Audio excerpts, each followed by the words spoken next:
वज़ीर-ए-आज़म शहबाज शरीफ की आज़रबाईजान के सदर इल्हाम अलीयूफ से मुलाकात। वज़ीर-ए-आज़म की आज़रबाईजान के यौम आज़ादी पर आज़री हुकूमत और आवाम को मुबारकबाद। भारत के साथ जंग में पाकिस्तान की हिमायत पर इजहार तशक्कुर। मुलाकात में नायब वज़ीर-ए-आज़म इसाक डार, फील्ड मार्शल आसिम मुनीर, वफाकी वज़ीर अता ताडर और तारिक फातमी की शिरकत। दो तरफ़ा ताल्लुकात, सियासी, इक़्तिसादी, दिफाई और सकाफ़ती ताउन पर इत्मीनान का इजहार। वज़ीर-ए-आज़म शहबाज शरीफ ने कहा कि आज़रबाईजान और पाकिस्तान की आवाम का रिश्ता लाज़वाल है। दोनों ममालिक ने हमेशा एक दूसरे का साथ दिया। पाकिस्तान और आज़रबाईजान के सरबराहान का इलाका इस्तेहकाम, बाहमी खुशहाली और कलीदी आलमी अमूर पर असूली मौक़िफ़ के फ़रोग़ के लिए मरबूत कोशिशों की अहमियत पर जोर।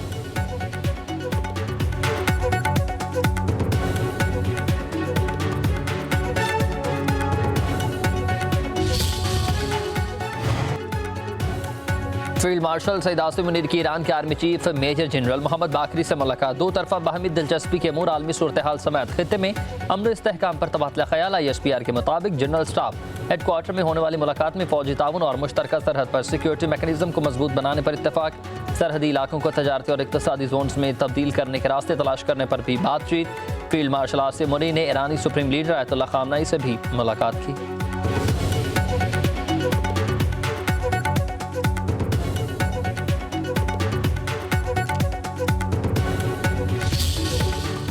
अट्ठाईस मई यौम तकबीर, पाकिस्तान का एटमी कुव्वत बनना कौमी सलामती की जमानत और इस्लामी दुनिया के लिए उम्मीद का निशान। 1998 में भारत ने खित्ते में ताकत का तवाज़ुन बदलने की कोशिश की, तब भी उसे मुंह तोड़ जवाब दिया गया। जागी के पहाड़ों में यके बाद दीगरे 5 एटमी धमाके करके दुश्मन की बर्तरी का गूर खरूर खाक में मिला दिया। एटमी धमाकों के साथ ही पाकिस्तान एटमी कुव्वत रखने वाला दुनिया का 7वां और आलमी इस्लाम का पहला मुल्क बन गया।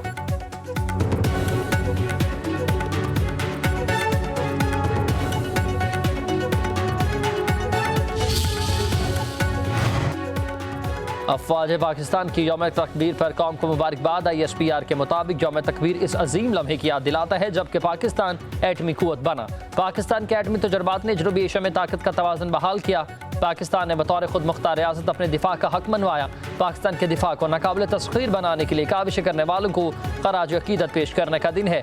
मुसल्लह अफवाज हर किस्म के खतरात के खिलाफ मादरे वतन के दिफा के लिए पुरअज़्म है।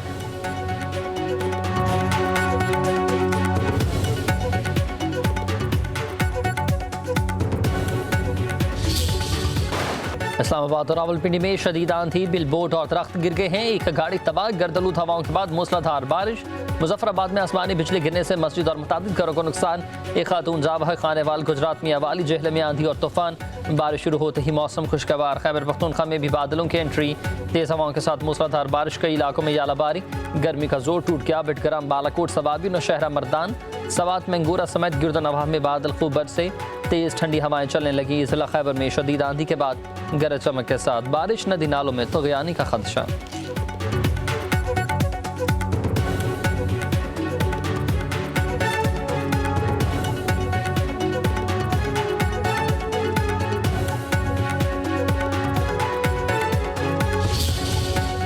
पाकिस्तान के किसी भी मकाम से माह ज़ुल्हज्जा का चांद नजर आने की कोई शहादत मौसूल नहीं हुई, लिहाजा दफा के राय से फैसला किया गया कि 1 ज़ुल्हज्जा 1446 हिजरी 29 मई 2025 को होगी। ज़िलहज का चांद पाकिस्तान में नजर नहीं आया। 1 ज़िलहज 29 मई बरोज़ जुमेरात को होगी। ईद उल अज़हा 7 जून बरोज़ हफ्ते को होगी। चेयरमैन मौलाना सईद अब्दुल खबीर आज़ाद की ज़ेर सदारत की रोयत हिलाल कमेटी का इस्लामाबाद में इजलास हुआ। रोयत हिलाल कमेटी के मुताबिक मुल्क भर से चांद नजर आने की शहादत मौसूल नहीं हुई। सऊदी अरब और मुत्तहिदा अरब अमारात में चांद नजर आ गया। वकूफ़ अरफात जुमेरात 5 जून को होगा। सऊदी अरब में ईद उल अज़हा 6 दिन बरोज़ जुमे को होगी।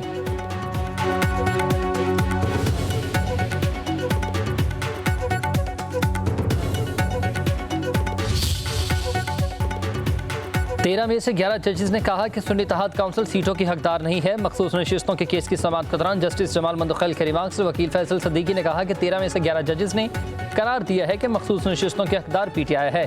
10 जजेस ने यह करार दिया कि PTI फरीक नहीं, लेकिन उन्हें रिलीफ दिया जा सकता है। जस्टिस सलाहुद्दीन ने कहा किस बुनियाद पर उन्हें रिलीफ दिया जाएगा जो फरीक ही नहीं थे। जस्टिस मोहम्मद अली मसर ने कहा कि अगर अदालत का फैसला किसी ऐसे शख्स को मुतासिर करे जो फरीक ना हो तो उसका क्या होगा। आज खुद नोटिस में कई लोग फरीक नहीं होते, उनका क्या बनेगा। क्या फैसला आइन के खिलाफ होने पर भी नजरसानी हो सकती है। जस्टिस मसरत अली ने कहा कि सुन्नी इत्तेहाद काउंसिल के चेयरमैन अपनी जमात और निशान से इलेक्शन क्यों नहीं लड़ रहे। आप सुन्नी इत्तेहाद काउंसिल के वकील हैं, तहरीक इंसाफ की नुमाइंदगी के लिए इजाज़त ली है। वकील फैसल सदीकी ने कहा कि केस के हक़ाइक़ की वजह से मुझे इस इजाज़त की ज़रूरत नहीं है। जस्टिस अमीनुद्दीन ने कहा कि फैसले में आते जीते हुए उम्मीदवारों को किसी जमात में जाने का हक दिया गया। क्या बेहतर ना होता कि तमाम उम्मीदवारों को यह हक दिया जाता।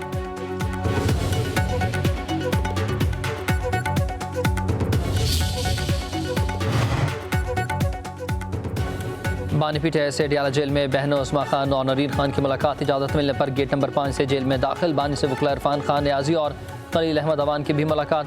पुलिस ने वकील नईम हैदर पंजोता और अली मोहम्मद खान को अडियाला जेल जाने से रोक दिया।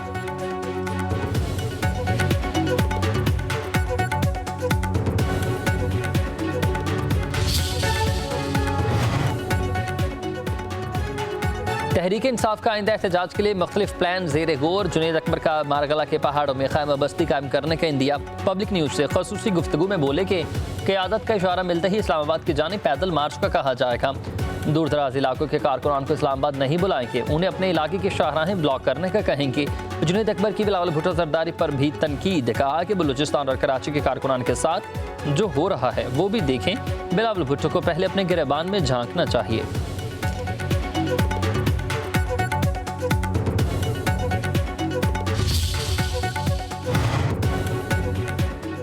खैबर पख्तूनख्वा हुकूमत का पेशावर में पुरअमन रैली के शरका पर तशद्दुद काबिल मज़म्मत है। सूबाई हुकूमत को अवाम से बराह रास्त टकराव की हिकमत अमली महंगी पड़ेगी।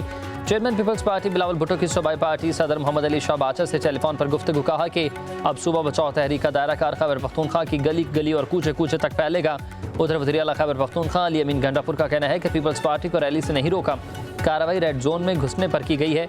खुद को जमहूरी पार्टी कहने वालों की KP में एक भी सीट नहीं। घटिया सियासत से गुरेज करना चाहिए।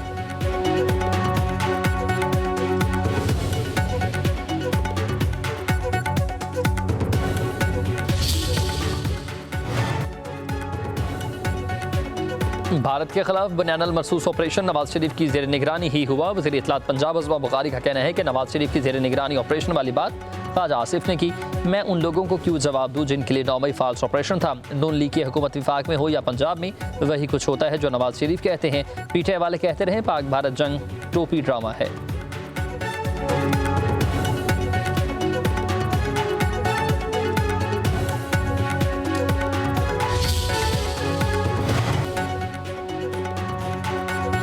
पाकिस्तान ने भारत को अस्करी और सफारती महाज पर इबरतनाक शिकस्त से दो चार किया। एक्स सर्विसेज मैन की रावलपिंडी में प्रेस कॉन्फ्रेंस। कहा दुश्मन की किसी भी जारहियत का जवाब देने के लिए हम वक्त तैयार हैं। फील्ड मार्शल आसिम मुनीर ने मुल्की दिफा को एक नई सिमत दी।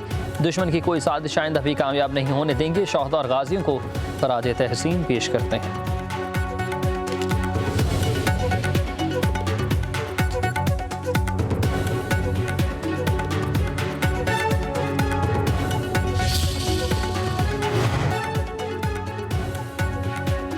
ट्रैफिक कवानीन की खिलाफ वर्जी पर जुर्माना 10 गुना तक बढ़ाने का फैसला। वज़ीर आला पंजाब मरीम नवाज की ज़ेर सदारत इजलास। कम उम्र बच्चों की ड्राइविंग पर वालिद जिम्मेदार होगा।